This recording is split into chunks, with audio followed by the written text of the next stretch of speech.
Morning, everyone. I am Erica Horton, and I am the new program manager for the PPCR Caribbean Regional Track.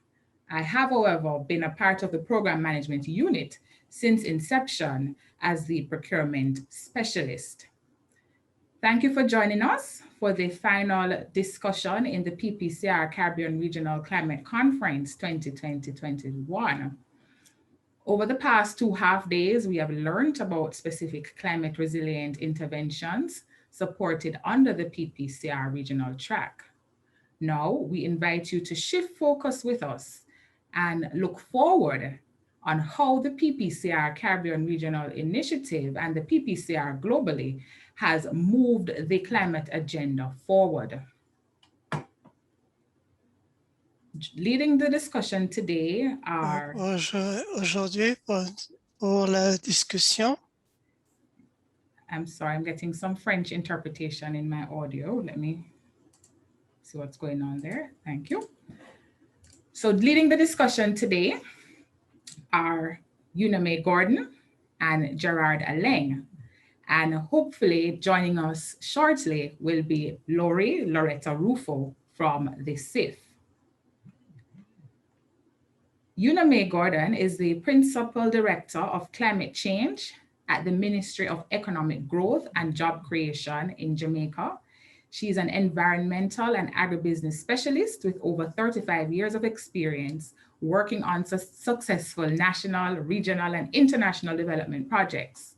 She served as representative in St. Lucia and the Eastern Caribbean states for the Inter-American Institute for Cooperation on Agriculture. She's also an adjunct lecturer in Introduction to Sustainable Development at Galen University.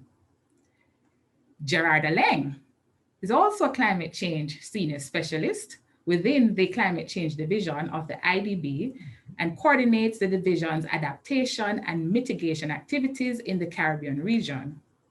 Prior to joining the IDB, he was a policy fellow with the Center for Energy and Environmental Policy at the University of Delaware, where he managed projects that focused on renewable energy policy and climate change issues. I see that Loretta is now on. Thank you for that. I will introduce her. Lori Rufo is a climate change specialist for the Climate Investment Fund's pilot program for climate resilience and works in the overall management and coordination of the program, contributing to its knowledge management agenda. She has also worked as a senior climate change officer at the Asian Development Bank. She has co-authored a number of Asian Development Bank publications on climate change adaptation, providing insights and lessons on how to integrate adaptation and climate risk management in planning and investments. So we will now hand over to Lori, who will take us through a presentation and then lead into Uname Gordon, who will open the discussion for us with some remarks. And then we get into a very vibrant question and answer section, hopefully addressing most of the queries that are raised as well through the Q&A on the Zoom platform. Thank you. Lori, over to you. Hi, Erica. Good morning, good afternoon, good evening to all the participants and my fellow Lori, I'm not hearing you clearly. Oh. Can you?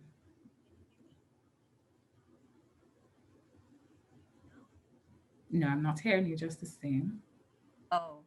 Yeah, yes, I heard the O just now.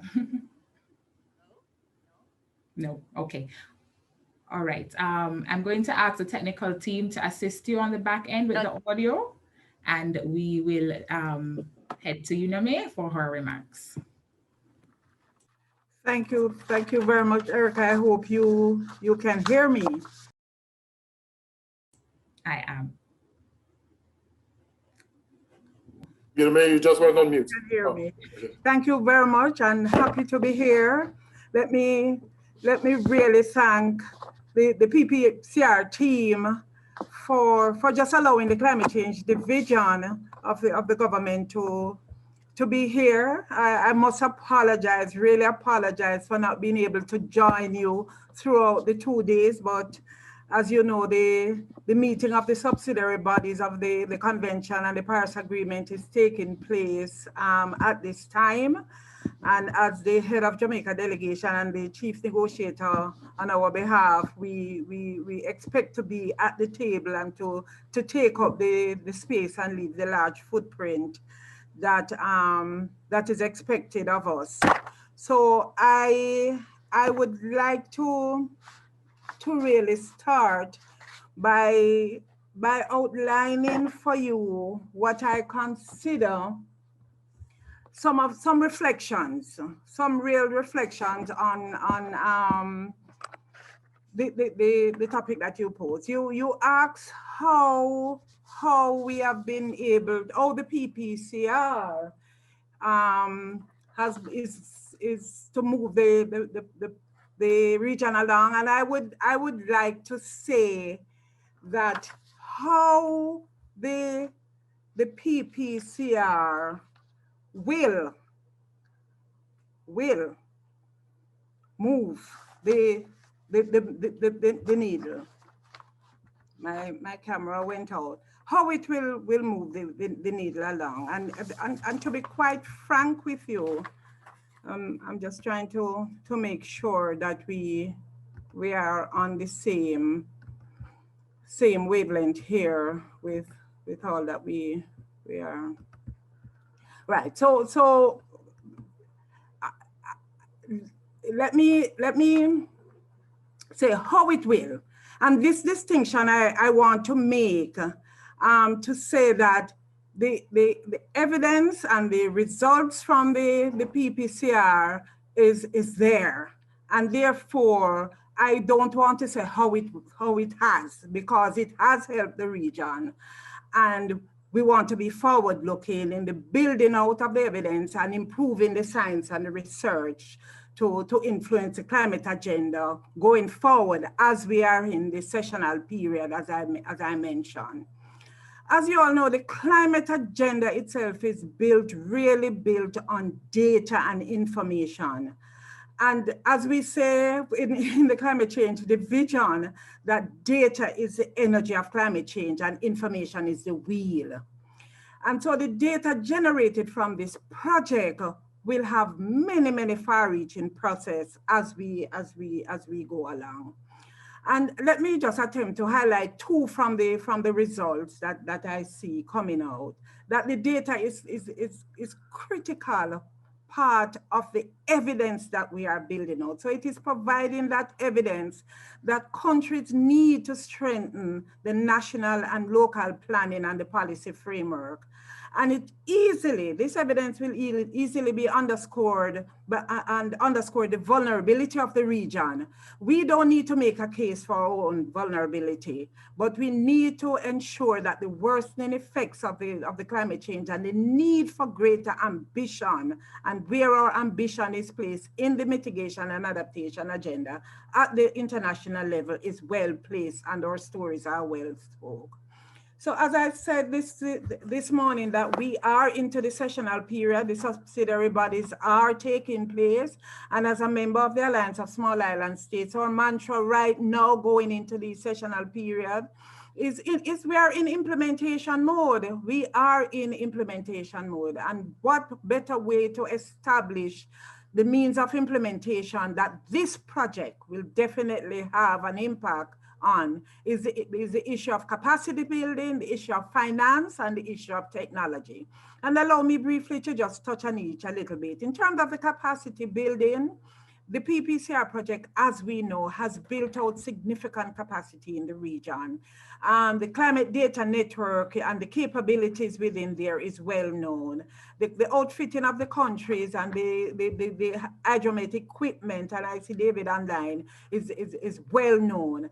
And therefore, this for us is a huge part of our efforts in implementation. And how to conduct a vulnerability assessment and the vulnerability assessments that we need to build out, especially in the rural communities, and to tangibly target the vulnerabilities of our rural communities, including the fisheries, is well known. In terms of financing as another means of implementation under the agreement, financing climate action relies just on data. to show the climate change effects and to build this huge potential for the paradigm shift that we all speak about. And therefore, as they say, climate financing is really not development financing.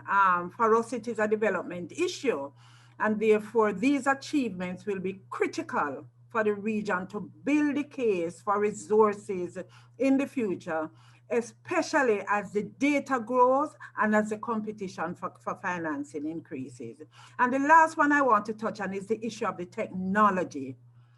This was a real highlight of the PPCR, and how can we not appreciate the use of sparks?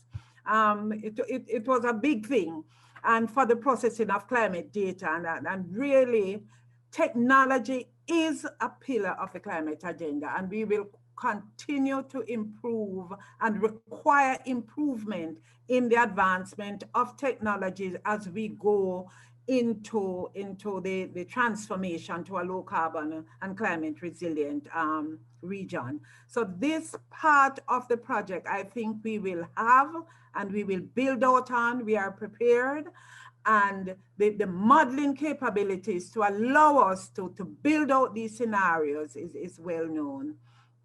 Finally, I could not close without touching on the issue of loss and damage. We're in which is one area, and I'm sure Laurie will build out on this, and Loretta will build out on this, in terms of the support to our early warning systems, especially across the region where hurricanes and storms are becoming a clear and present danger already, and it is. And therefore we want to ensure that we build out on this.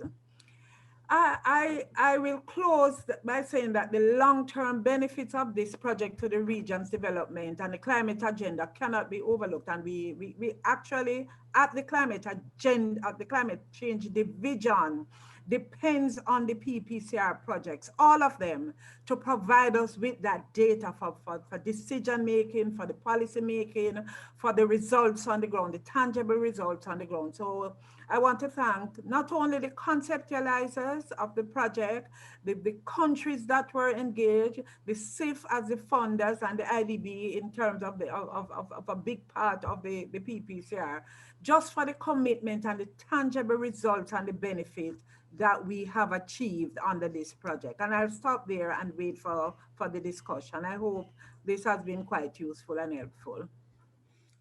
Thank you, Unami. Thank you, and for pivoting so quickly, for taking the lead. That's what we need as small island nationals, to pivot and respond to changing times.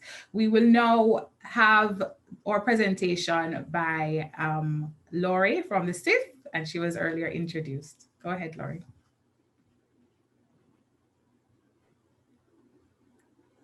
Not hearing you, Laurie. Yeah, still no audio, Laurie.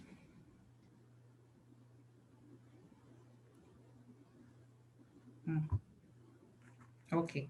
Can you log off and try to rejoin from another device? Thank you. I empathize. I had that challenge. Right, that's technology for us.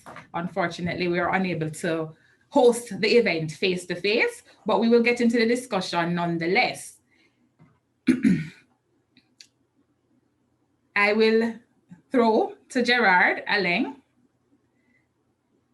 as having the bird's eye view from Washington on the PPCR Caribbean Regional Project and the PPCR projects across the region.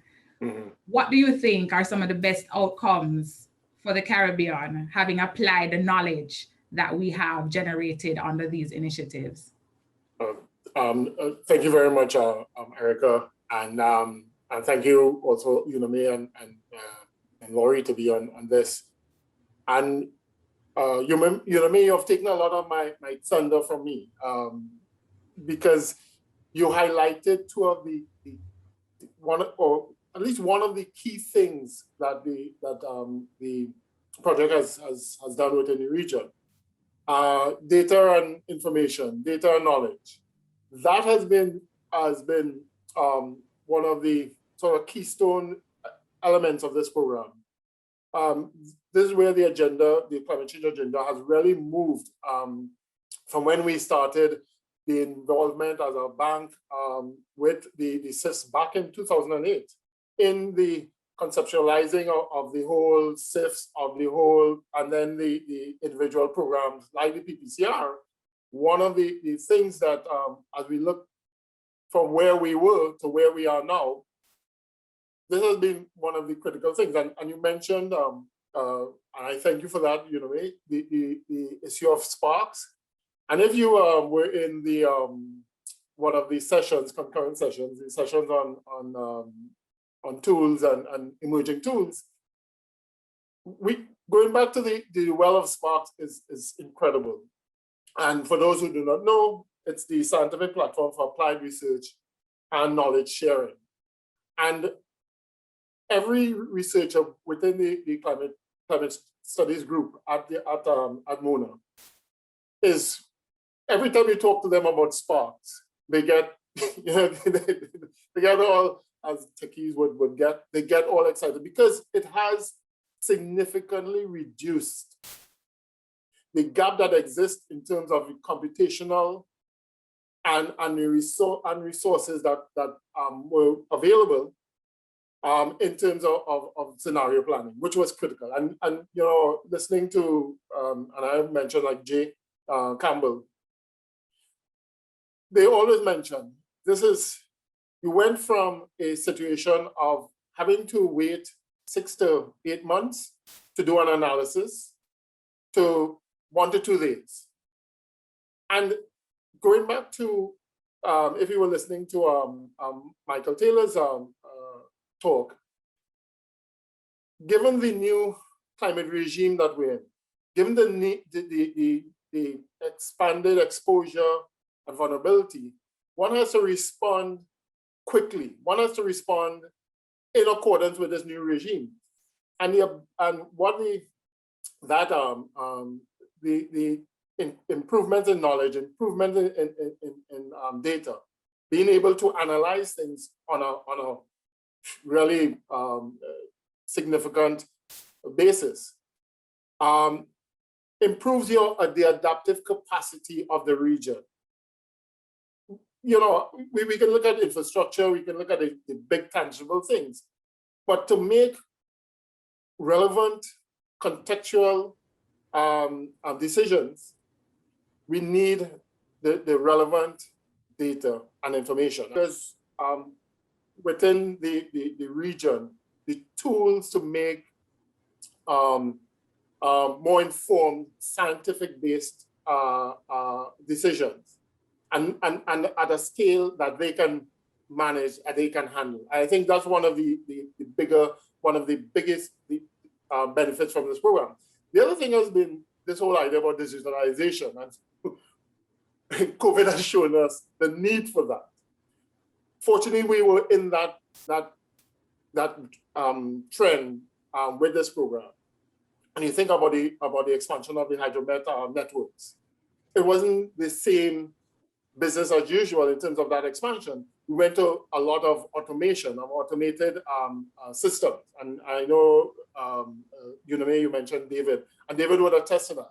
And especially given the constraints imposed by COVID, where people couldn't go out to collect data, the ability to have, or the capacity to have these systems in place, running, doing what they're doing, certainly, again, move the needle along in terms of making sure there were no gaps in the data. Because one of the things within the region has always been, you know, the spottiness of data for whatever reason or on another.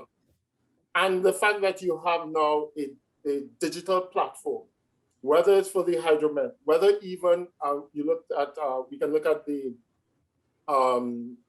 development of the Fuels app, the early warning app. Again, utilizing these tools to build or to improve capacity within the region for adaptation. So, and then, going back to the knowledge information, that for me have been critical areas in terms of the clear successes of this program. And moving forward, being able to adapt to the new climate regime. As Michael said, 1.5 is a target, but doesn't mean it's a safe climate. It means that there is increasing exposure, increasing vulnerability, and we have to respond to that accordingly. Okay. Thanks for that, Gerard. We will attempt again to have Laurie's presentation. Yeah. And then head into more vibrant discussions. Hello, Erica, can you hear me now? Yes, I'm hearing you now clearly. Oh, thank you. Sorry about the technical glitch earlier. Yeah, my connection is not really good. And thank you that now I think you can hear me now. So I'm gonna start my presentation, and my presentation will be focusing on the lessons learned from the PPCR. And what I will do is to present the findings of our transformational change evaluation and evidence synthesis of the SIF, but putting a lens on the PPCR. And towards the later part of my presentation, I'm going to go through our new action programs, providing a background and also for the information of our participants. Next slide, please.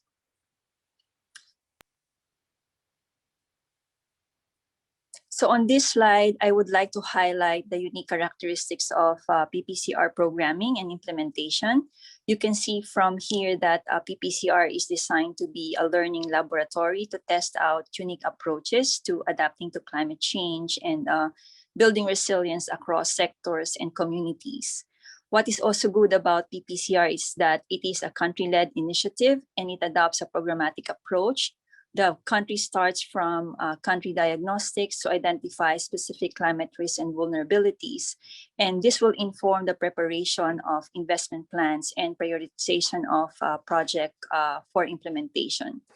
Another unique characteristic of the PPCR is the provision of financing support at scale. The highest country allocation for the whole program is about 100 million. And also the identification of adaptation priorities involves a participatory and inclusive process among relevant stakeholders from national to the local level, and even including communities and vulnerable groups in this engagement and consultation. Next slide, please.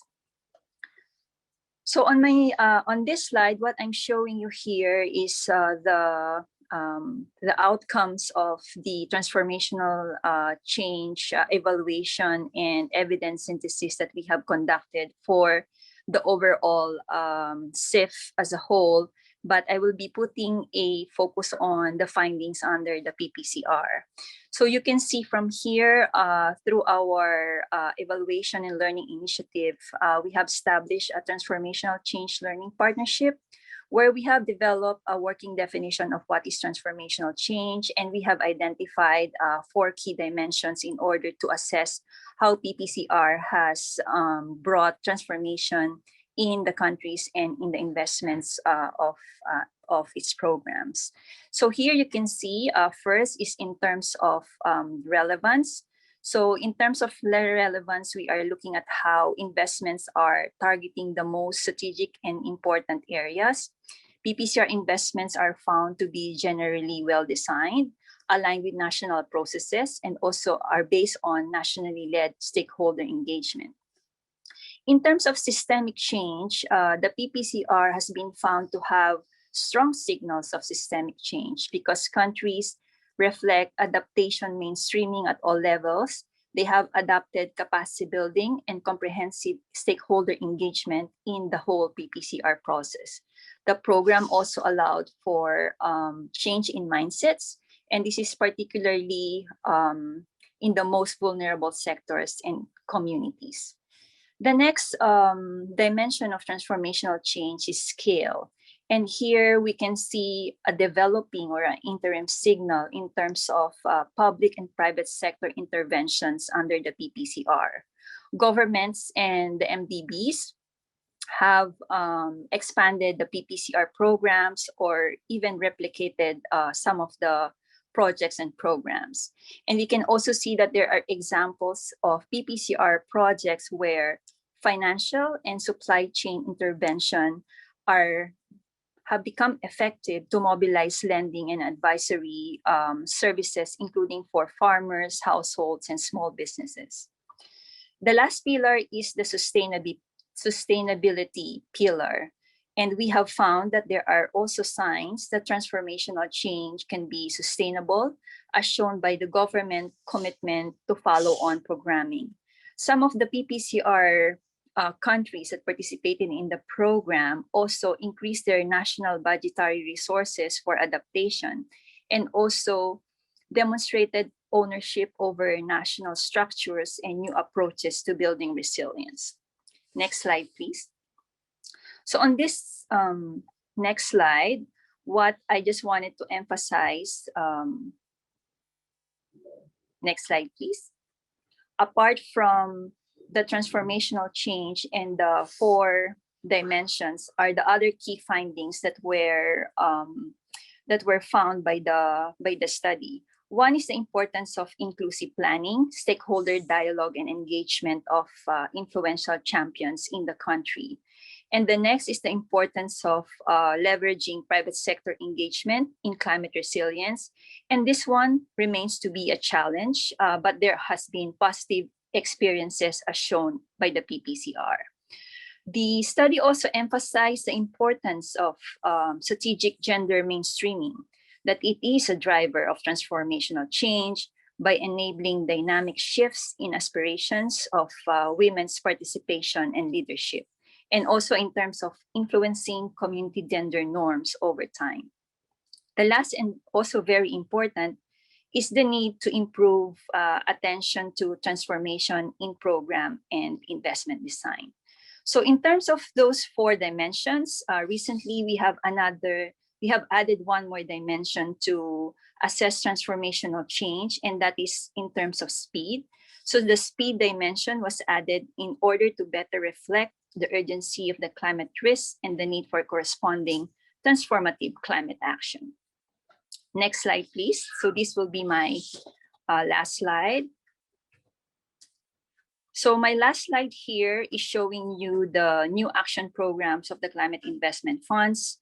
So based on the findings of the transformational change evaluation and our close consultation with the CIF stakeholders, the CIF has recently established these 4 new programs under our strategic climate fund. And all these new programs have adaptation and resilience building as a core objective. First is our renewable energy integration program. We support countries to enhance flexibility in energy systems and also push boundaries to increase the penetration of renewables in developing countries through innovative and cost-effective technologies. The next is our industry program, where we aim to support intensive industries like iron and steel, cement, petrochemicals, and transport to invest and build back better so that they can position their business models in order to tackle climate change. The third one is our Climate Smart Cities program, or our Climate Smart Urbanization program, where we will be working with primary and secondary cities in developing countries in order for them to accelerate the transition towards low carbon, climate resilient urbanization. We will be focusing on key sectors like energy, transport, buildings, water, and waste system, and will facilitate cities' access to finance for climate mitigation and adaptation action. And the last one is our nature, people, and climate investments program, or we call it CIF Nature Solutions. We will be helping countries implement integrated landscape solutions in order to improve the conditions of rural communities. And at the same time, we want to help countries conserve their natural capital, harness the potential of land resources and ecosystems in climate actions and sustainable livelihood. So I'll stop from there and would be happy to answer any questions you may have. Thank you very much. Thank you, Laurie. And I'm glad we were able to work around and have the presentation delivered just the same. Before we lose you though, having introduced the new CIF action programs, we would like to hear from you. on what are some of the common misconceptions that people have about funding for climate resilience and climate change, because I'm sure you will now be getting some new proposals based on your presentation. Thank you. Thank you, Erica, for that question. We have learned in the SIF that funding is very important, but it's not sufficient on its own. The holistic approach is very relevant, which includes capacity building, technical assistance, and stakeholder engagement. And also, as we have experienced under the PPCR, building resilience is highly context-specific process, so that effective resilient efforts requires due consideration of the needs and the active engagement of the beneficiaries on the ground. And we also see that some adaptation actions that does not necessarily require big amount of funds. There are approaches to adaptation and resilience building, like nature-based solutions or low regret solutions that can be integrated in the project and investment design. We also see the need for, because the money is not big, not sufficient, and very limited, there is that need to create the enabling environment for the private sector to be engaged. Funds are limited, and it's an opportunity for the private sector to turn the climate change into an opportunity and make a profitable business. Thank you, Laurie, for that. So I will open now to the panel. Based on all the interventions that have happened with support by donors for climate financing, can you say whether or not these resilient initiatives will continue to have an impact on the Caribbean, on small island developing states in the next 5-10 years, or will additional funding be needed to drive these initiatives forward?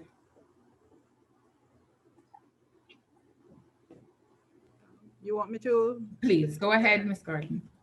All right, so as Laurie just said, that financing or funding or whatever context we want to put it, and as I said in my presentation, that financing is really one of the means of implementation of climate action and for the agreement and so. And therefore, financing will always be necessary because of who we are and because of our vulnerability. I mean, the hurricane season started yesterday, and therefore, the unpredictability of it means that whatever comes our way, we will always need financing to go. So I'll put it there. But one of the things that we need to do when we get these financing, we have to create the mechanism to be able to use it. And I think that's where the challenge with us lies. If somebody comes to the Caribbean now and say, okay, I will give you the budget of the world, we don't have any capacity to use that money because we have not created the environment and enhanced our environment and an enabling framework to use that money. And I like to put it in context that for grant resources, we have not created that mechanism, which is what is needed for adaptation. So in our ministries of finance, we still have a debt management unit, as my colleague Diane would like to say. We still have a debt management unit because we expect to borrow some money and then we expect it to be managed by the debt management unit and so. So we need to change a little bit if we are to make progress with the financing that we clamor for.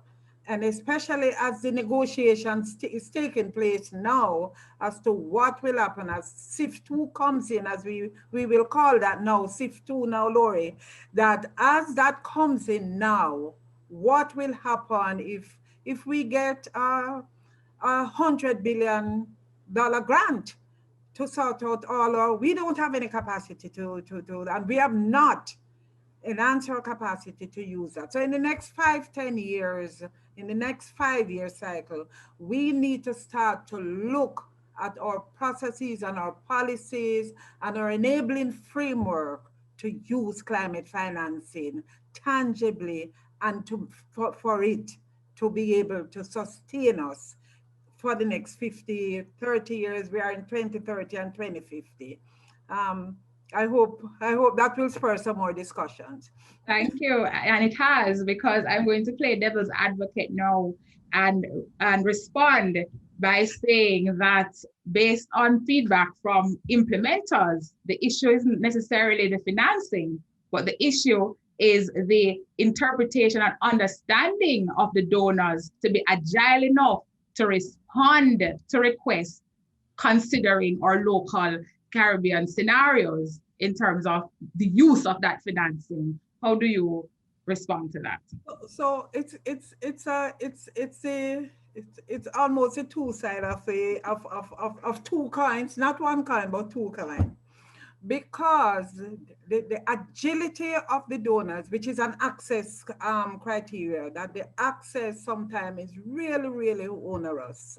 And therefore, and if small countries like ours with limited capacity has to be changing modality for every donor. So part of the negotiations as we go into it is to say that you have to harmonize and standardize access modality. And I'm sure if that is done, and I'm sure that discussion is taking place with the donors, then that is one part of one kind.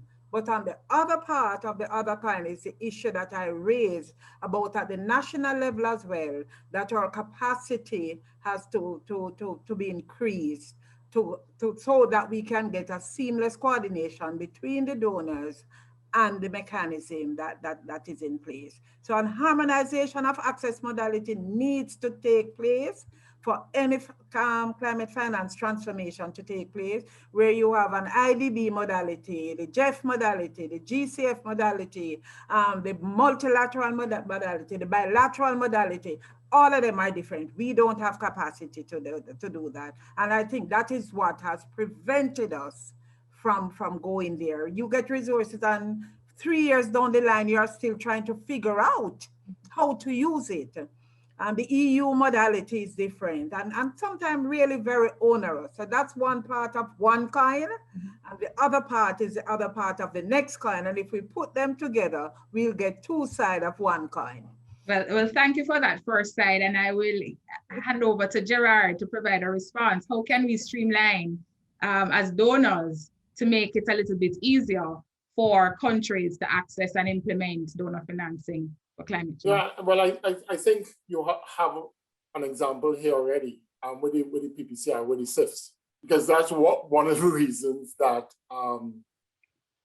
you have the implementing partners, the whole idea of trying to get financing to the countries as quickly as possible. And what we did was there was a sort of interface between countries, participating countries, the SIFs, and the implementing partners. And the strategy that was taken was to have all these partners within the same room, and to one, develop as for all programs, a strategic program for climate resilience, SPCR. But basically outline, here's the big program.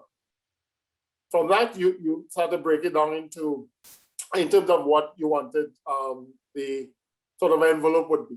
It wouldn't be sufficient in terms of the resources coming from the SIFs, but it would give you an umbrella to work with.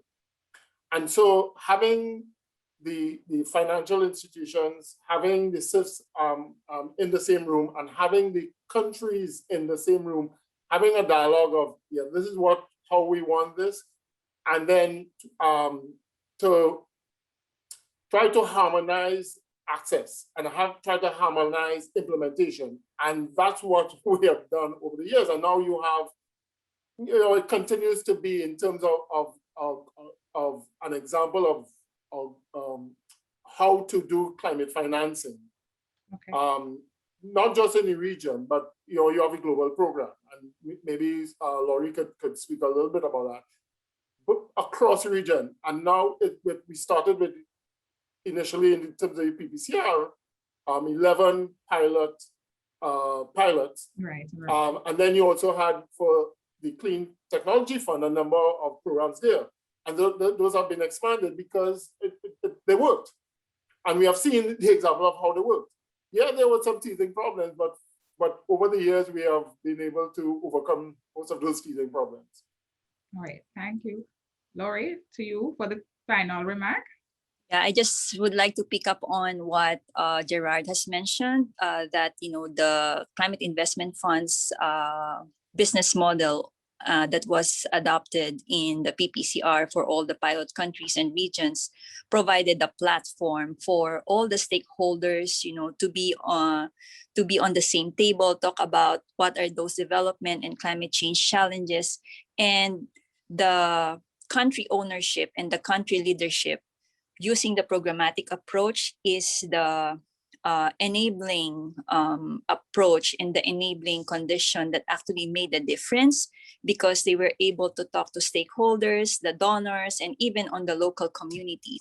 And in terms of engagement, a lot of PPCR projects are implemented through community groups and through vulnerable groups like women and youth. And so those also made a difference because they were empowered to actually make decisions on the ground on what they think will be the best solutions for them to adapt and build resilience and identify different types of livelihood that they think would be helpful in order for them to cope with climate change and its impacts. Thank you, Laurie. On that note, I have seen the timer and I've noted that we are out of time and we have another session to run to. However, this discussion continues. This discussion definitely continues. The questions are raised in the chat and in the Q&A, and they will be responded to by the PPCR program after this call has ended. I invite you to look at the chat, and the link for the next session is posted therein. Kindly join us in the next room as we close out this 2 half-day conference of the Caribbean Regional Climate Conference, Reimagining the Future. Thank you.